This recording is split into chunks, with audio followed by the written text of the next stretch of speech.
एक चैनल को दिया गया इंटरव्यू इन दिनों टॉक ऑफ द टाउन बन गया है। जी हाँ, ना ही सिर्फ देश में बल्कि विदेशों में भी इसकी खूब चर्चा हो रही है। एक और जहां रिया के इस इंटरव्यू से सुशांत का परिवार खफा है, गुस्से में है, तो वहीं सुशांत के लाखों चाहने वाले फैंस भी काफ़ी गुस्से में हैं।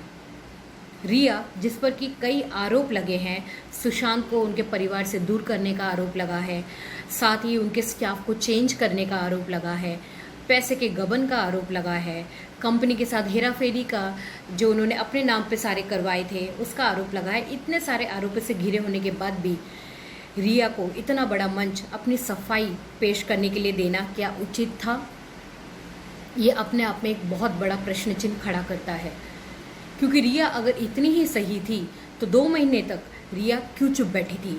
2 महीने से ज़्यादा का समय इनफैक्ट बीत चुका है। रिया को पहले ही आके मीडिया के सामने अपनी सफाई पेश करनी थी, लेकिन क्योंकि अब रिया को लगता है कि सीबीआई के हाथ उसके गिरेबान तक पहुंच गए हैं और अब वो फंस चुकी है, इसलिए रिया ने भी अपनी स्ट्रैटेजी खेलते हुए मीडिया पे इंटरव्यूज़ देना शुरू कर दिया है।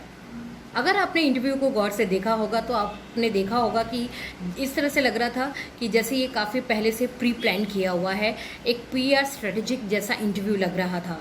वो काफ़ी काम और रिलैक्स दिखाई दे रही थी, ना माथे पे कोई शिकन था, ना चेहरे पे कोई उदासी या यूँ कहें कि गमगीन चेहरा, ऐसा कुछ नज़र नहीं आ रहा था।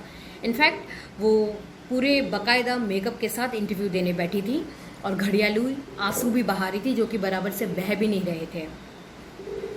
रिया के पीछे कई जांच एजेंसियां लगी हैं, जिनमें कि ईडी है, सीबीआई है, और अब तो ड्रग्स का एक नया एंगल जो सामने आया है, जिस पर नारकोटिक्स विभाग रिया से अब पूछताछ करने की तैयारी में है।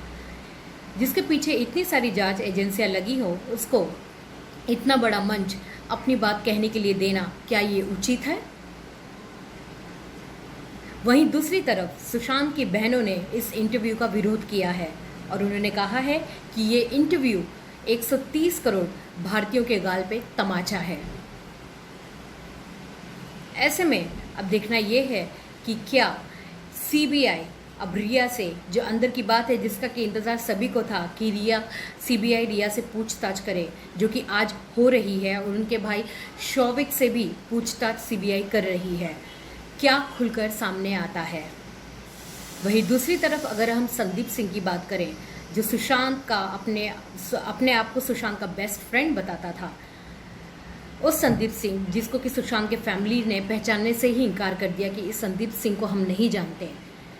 सुशांत का सबसे बड़ा हितैषी, जिसने कि डेथ के बाद सारे जो काम थे वो अपने हाथों में लिए थे, भले वो एम्बुलेंस को बुलाना हो, हॉस्पिटल तक ले जाना हो या फिर दाह संस्कार करना हो, सभी चीज़ें संदीप ने ही की थी। वही संदीप अब मीडिया से मुंह छुपाता हुआ फिर रहा है। जी हाँ, ये वही संदीप है जो पहले न्यूज़ चैनल्स पे आके बोलते थे कि हाँ, मेरी तो पुलिस ने मेरा बयान दर्ज नहीं किया है, मुझसे कोई पूछताछ नहीं की है, और अब जब मीडिया संदीप से पूछताछ कर रही है तो संदीप मुंह छुपाते हुए भाग रहे हैं।